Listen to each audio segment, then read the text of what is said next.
আসসালামু আলাইকুম। আজকে তৈরি করে দেখাবো একদম পারফেক্ট ও ঝরঝরে পোলাও রেসিপি। একদম বিয়েবাড়ির বাবুর্চির রেসিপিতে আজকের এই পোলাওটি তৈরি করে দেখাবো। বাসায় বাবুর্চি দিয়ে যখন রান্না করা হয়েছিল তখন বাবুর্চির কাছ থেকে আমি এই পোলাও রান্নার রেসিপিটি শিখেছিলাম। প্রথমে একটা বাটিতে আমি 1.5 কেজি পোলাও চাল নিয়ে নিয়েছি। পর্যাপ্ত পরিমাণ পানি দিয়ে 2 থেকে 3 বার চালটা খুব ভালোভাবে ধুয়ে নেব। যখন ধোয়া হয়ে যাবে তখন আমি একটা চালনিতে চালটা পানি ঝরিয়ে রেখে দেব।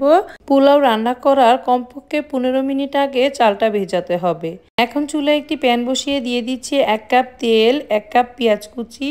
এখন আমি এখানে আস্ত গরম মশলা দিয়ে দিয়েছি। আমি এখানে পরিমাণ মতো এলাচ, দারচিনি ও তেজপাতা দিয়ে দিয়েছি।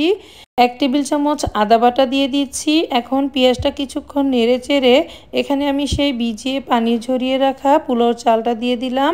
পরিমাণ মতো লবণ দিয়ে চালটাকে আমি 5 থেকে 6 মিনিট ভেজে নেব। বাবুর্চিরা যখন তৈরি করে তখন চালটা সরাসরি পানির ভিতরে দিয়ে দেয়, কিন্তু এটা আমার বাসায় অল্প পরিমাণে তৈরি করে দেখিয়েছিল। ঠিক এই প্রসেসেই সে রান্না করেছে, আমিও আপনাদের সেভাবেই শেয়ার করেছি। এখানে আমি 1 টেবিল চামচ ঘি দিয়ে চালটাকে আরও কিছুক্ষণ নেড়ে চেড়ে ভেজে নিচ্ছি। যখন ভাজা হয়ে যাবে তখন আমি এখানে ফুটানো গরম পানি দিয়ে দিচ্ছি আর দিয়ে দিচ্ছি 1 কাপ লিকুইড দুধ।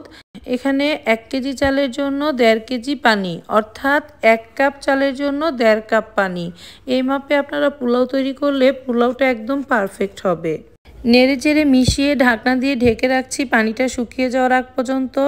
অল্প অল্প পানি থাকতে এখানে আমি 1 কাপের মতো মটরশুঁটি ও 1 কাপ গাজর কুচি দিয়ে দিয়েছি। দিয়ে দিচ্ছি 10-12টা কাঁচামরিচ, কিশমিশ ও আলু বুখরা। হাফ কাপের মতো দিয়ে দিয়েছি পেঁয়াজ বেরেস্তা।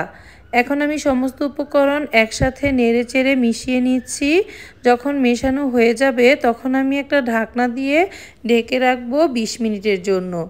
আপনারা চাইলে নিচে একটা পাতলা তাওয়া দিতে পারেন, তাহলে পোলাওটা আর পুড়া লাগবে না। চুলার আঁচটা এ পর্যায়ে একদম লো ফ্লেমে রাখতে হবে। আর আমি যে পোলাওতে মটরশুঁটি দিয়ে দিয়েছি সেই মটরশুঁটিটা আমি গরম পানিতে একটু বলক উঠিয়ে নিয়েছিলাম।